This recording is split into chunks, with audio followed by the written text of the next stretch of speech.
దొంగ కేసులు పెడతా ఉన్నారు, పోలీసులు ప్రేక్షక పాత్ర పోషిస్తా ఉన్నారు. అస్సలు నమ్మకండి సార్. ఎవరిది నిన్న? అవును సార్. కాదు సార్, అమ్మాయి వైపున వైఎస్ఆర్ కాంగ్రెస్ పార్టీ ప్రజల్లో వ్యతిరేకత వల్ల ఓడిపోలేదు, ప్రజలకు మంచి చేసాం. ఎమ్మెల్యేలు స్వయంగా తీసేసి ఏకంగా పోయి బిల్డింగ్లు పగలగొట్టే కార్యక్రమాలు చేస్తా ఉన్నారు. ఇదంతా ప్రతిపక్షం వాళ్ళు చేస్తున్న కుట్ర. చంద్రబాబు నాయుడు గారిలో మార్పు రావాలని సందర్భంగా కూడా తెలియజేస్తా ఉన్నా. జీవితంలో నువ్వు ఇంకా మారను. వాళ్ళే కొడతారు, మన ఇటువైపున కేసులు పెడతా ఉన్నారు. ఇంతటి దారుణంగా నిజంగా చేస్తా ఉన్నారు అని అంటే వారే బాంబు పెడతారు, వారే తీస్తారు, నింద మా మీద వేస్తారు. మంచి చేసి ప్రజలకు మంచి చేసి వైఎస్ఆర్ కాంగ్రెస్ పార్టీ ఓడిపోయింది. అయ్యయ్యో సానుభూతి వద్దురా. ఎవరు తప్పు చేసినా తప్పు అని చెప్పే కార్యక్రమం నాయకులుగా మనం చెయ్యాలి. నాయకులుగా ఉన్న మనలాంటి వాళ్ళం ఇలాంటివి ప్రోత్సహించకూడదు. అలాంటివి మీరు మాట్లాడితే కామెడీగా ఉంటదన్నా. కానీ తప్పుడు రాజకీయాలు, మీ పాపాలు పండుతా ఉన్నాయి వేగంగా. ఆ మాట నువ్వు చెప్పకూడదు. ఎందుకు చెప్తున్నావు?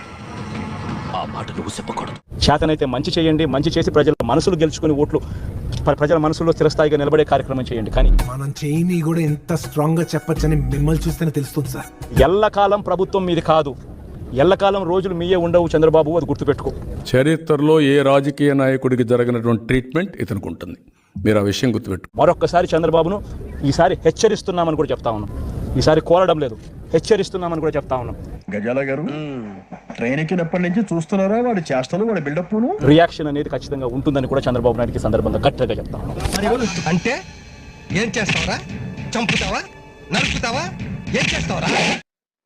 అటు చూడు. TV9 ఓకే, సాక్షి ఎనీ క్వశ్చన్స్? ఓకే మా, థ్యాంక్ యూ మా. అటు చూడు బే. చాలా మంది కార్యకర్తలు కూడా ఇబ్బంది పడిన పరిస్థితి.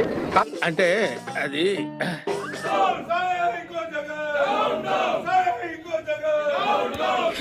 ఈ సొసైటీ నన్ను సైకో అని ముద్రేసింది. కార్యకర్తలను వదిలేసి ఈ రోజు భారత రాజ్యాంగ వ్యవస్థని నిర్వీర్యం చేసే విధంగా it's very lengthy question, we cannot talk this.